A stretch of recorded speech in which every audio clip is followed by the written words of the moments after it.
Recording. Hi, everybody. My name is Carlos, and I am the founder of Art of Headshots, and I am pleased to have Frito and Samantha Knoop here, and we're going to find out a little bit more about what makes a great actor's headshots. So Frida, thanks for coming in here. I know that you worked in the acting industry for many years. Tell me a little bit about your experience. My experience with actors and actors headshot is on the side of an agent. I ran a model and talent and actor agency for about 3 years. So I have, let's see how to.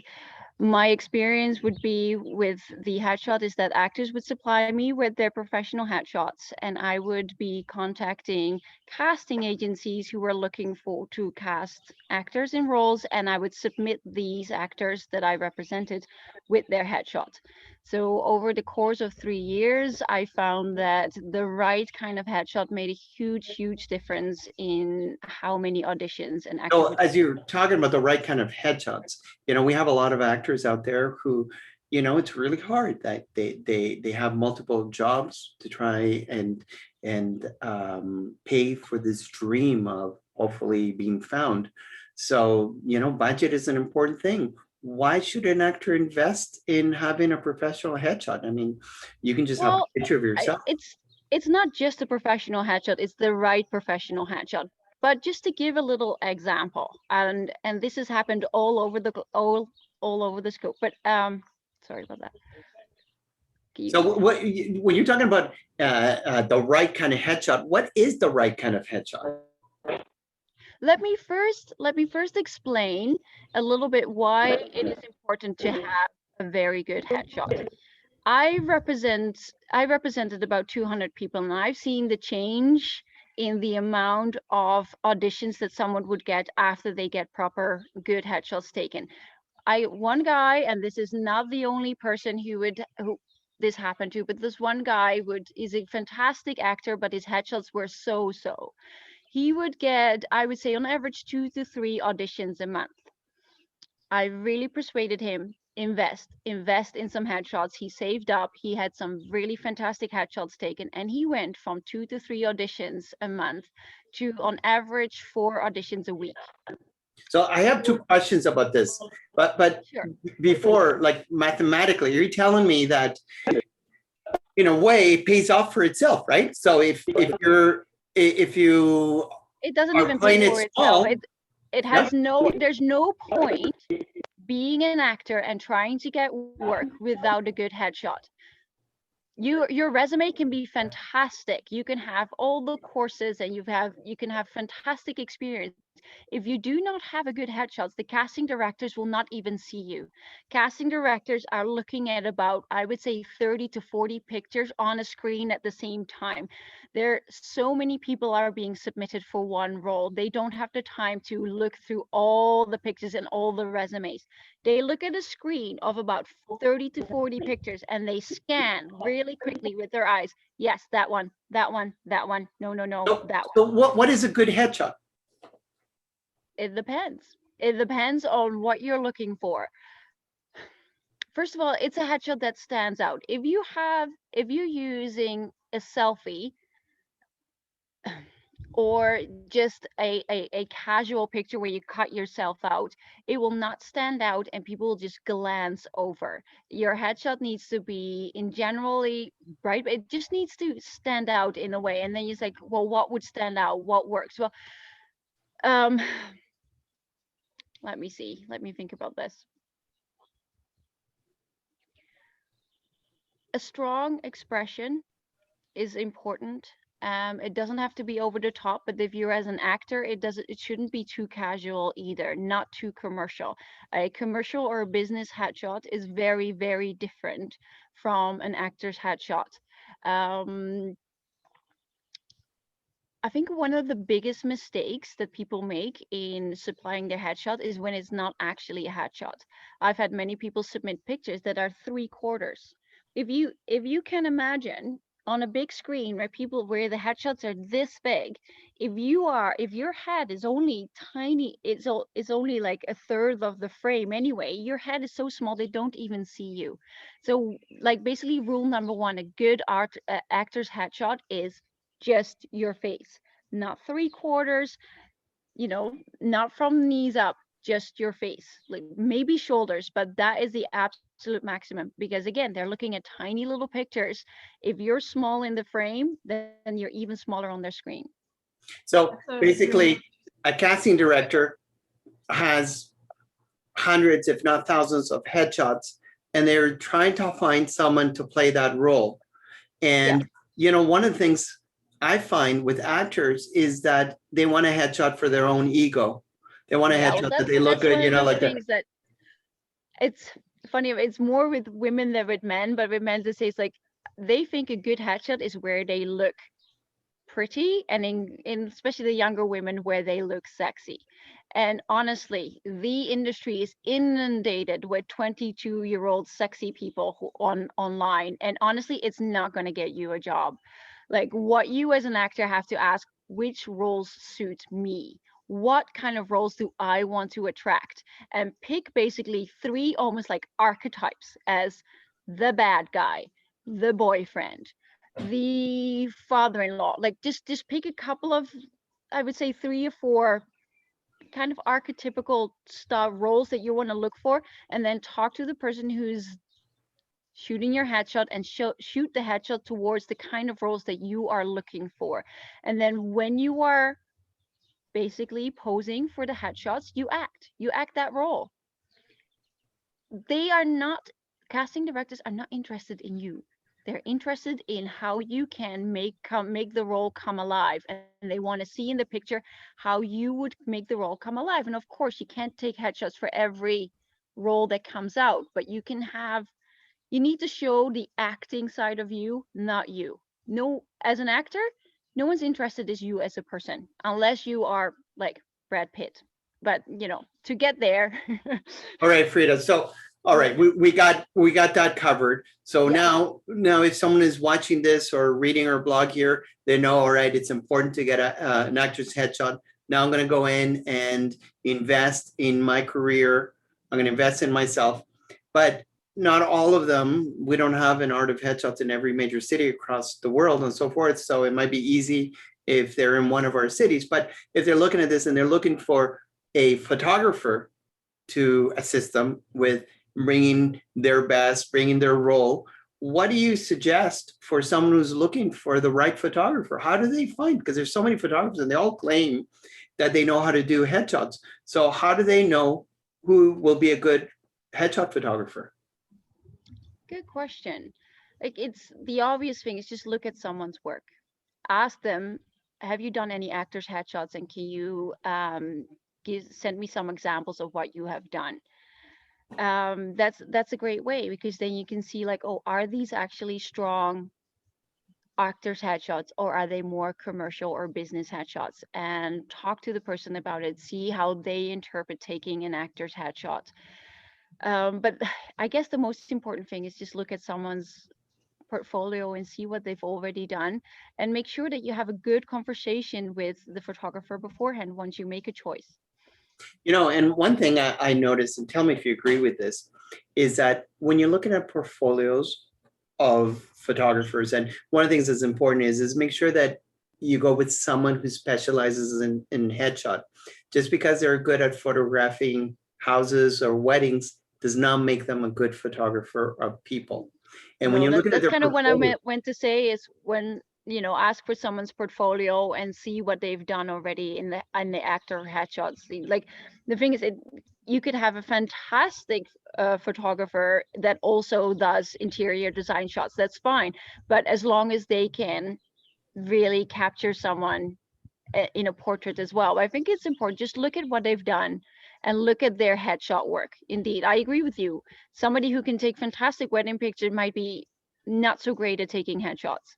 Can I tell you what I think is the worst headshot in the world? The most common headshot. I like to call it the vacant smiley. So the vacant smiley is when a photographer tells you cheese, and you have this stupid smile, but there's Yeah. no energy. You can't understand that human being and so forth. Then the second worst headshot, which is a very common one, is the one that I like to call vrooming. So a vroomer is someone who's trying to become a Calvin Klein from the 90s. And then they have this thing and they look like a deer caught in a headlight. And but there's nobody in there. You know, one of the things that I think people should look for is the expression. You know, if you look at 100 different individuals, but somehow you understand them in the world, you understand who they are, that is the photographer to work with. And you'll find that that person will help you draw your character, draw who you are, what you're about. But anyway, so that's just my thought. How about you, Samantha? Any thoughts on actors' headshots? Not so much a thought at the moment. I have a question though for Bria. Having worked in this industry, in your position where you're managing talent, did you in that position have a set of photographers that you would typically recommend to your clients, or did you let them make that choice themselves? The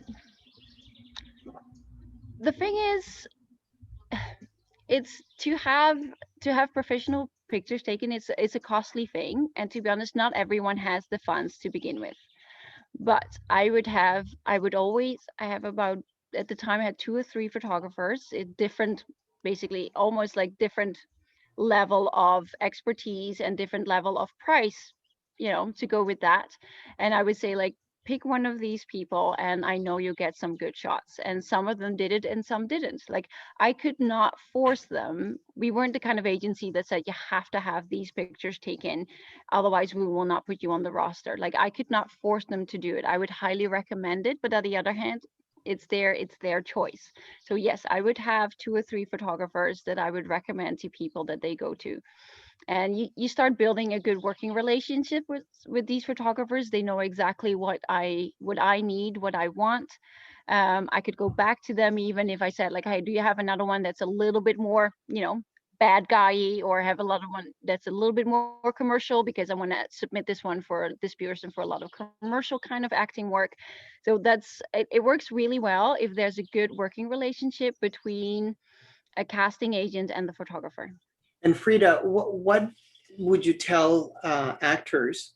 And I've heard this from quite a few actors, where they have an agent who has an internal photographer who's not very good at photographing people, charges phenomenal amount of money for these horrible headshots, and they're stuck because the agent makes them pay, $300-400 for an in-house photographer who's related to the agent. What do you say to I would say, that? so it sounds really harsh. I would say to get a different agent. Like, they're just out to make money of you rather than making money of finding you work. And that is a huge difference. Like, there's a lot of agencies out there where their main goal is making money off the talent that they represent, rather than making money off getting the talent work and getting a percentage of that. Because, like, you say $300-400, like where I worked in Toronto, there's agencies out there said, okay, if we sign you on, you have to have these headshots taken by this person, and it was $1,200. And the agency would pay about $600 of that to the photographer and pocket the rest, which it's not illegal. They can do whatever they please. It is in Vancouver. I don't think it's ethical business. It's illegal in Vancouver. Okay, well, that's good. It's illegal in Vancouver, but unfortunately, not all cities have a ACTRA that protects them like they do here in BC. It is illegal in Vancouver, which that brings in the other part of it. Sometimes I have people who ask me, well, my daughter wants to be a model, and do you think she can become a model? And this is what I say, and you have more experience than me. What I say to them is, don't look at it as a possibility of becoming a professional model. If you want some nice pictures of her, this is an opportunity. It's very, very, very difficult to become a model now. And in most cases, you have to have a minimum height of 5'11", and there's a structure, and it's a really, really tough career. But if you want nice pictures for yourself, great. The chances of winning a lottery are higher than becoming a professional model, but there's always someone out there who's becoming a model. What would you say? I would agree with you. If you see, I think as an agent, I can kind of tell when I would get that all the time. My 14-year-old, 15-year-old wants to become a top model. And I could see, they'd be 5'7". They might get maybe another inch if we're very lucky at that age. But you kind of know that 99% of the time, it's not going to happen. And there's no point sugarcoating that. And it's also good, like another experience I was a model for 15 years, and I tried the fashion world and I didn't like it at all. I think it's highly romanticized, and I understand it is very attractive to especially the younger girls, but there's nothing glamorous about the high fashion world. I mean, also as a parent, I think you should be very wary sending your daughter into the high fashion world and keep a very close eye what's going on. So I would say, like, yeah, if your daughter likes to model, sure, have some wonderful pictures taking of her. Talk to some local amateur photographers. She can do some shoots around the city where you are, where you know the people, where it's all safe. No, she's probably not going to make a ton of money doing it, but she'll have fun. There's a lot of fun you can have, and a lot of photo shoots you can do as an amateur model without aspiring to become a high fashion model. Because honestly, I don't think you really want to. And Frida, because you mentioned something there, I'm gonna say something that I don't think I've ever said publicly. I'm not gonna admit this, and if you want to share your piece, but I chased the acting world and went through the auditions and so forth, and I decided it wasn't for me, because when I was 22 years old, I had a male director who told me, if you want a role, you'll have it, but you'll have to put out. And I chose not to do it, not because he scared me, but because I scared myself. I scared myself thinking that I considered it. And I thought, okay, well, if that's what I need to do to become an actor, maybe I should put out. And I realized that I'd rather not be an actor than compromise my integrity. And thank goodness that's not the case completely anymore. Like, what the industry that I worked in was in Toronto, and it was pretty good. It was pretty okay. High fashion world, not so much. But I would say as soon as you get to the point of Hollywood, there's just dodgy business going on. And especially when you're working with children and teens, I think as a parent, you have to keep a very, very, very close eye on what is going on, and always be there in person, always. It's yeah, it can be a wonderful world and very exciting, but it can also be a very cruel world. So I think people always try to reach for the top, or in this case Hollywood or high fashion, where maybe much more creative stuff happens in the local scene, where you might not get as much fame and not make as much money, but in a way it would be way more fulfilling, because you don't have to deal with the politics and sometimes relatively poisoning culture that has been established in the high fashion world and in Hollywood. And I know it seems silly coming from someone who used to be an agent, but yeah, I would never be happy really sending my people off to Hollywood. I'd be quite happy to keep it in this relatively smaller local scene where I know what's going on. Well, thank you. Go ahead, Samantha. I like that you feel that way, in the sense that you can watch out for them and keep tabs on them. Like, it just seems wild to see that people will warn you that these things are happening, like in Hollywood, but then, that's it. That's where it stops. Like, there's not enough conversation to like prevent that from happening. But just taking it back to headshots here before we run out of our meeting time. Do you want to talk about like your transition from becoming an agent to becoming a photographer. You had told me previously that there were things that you were seeing you didn't feel were good enough in the photos that your talent was bringing to you. So now To be being honest, it's the whole reason why I became a professional photographer. I've always loved photography, and I was an agent. And again, like, people would come to me and spend hundreds of dollars on photos where I'm like, I can't use these.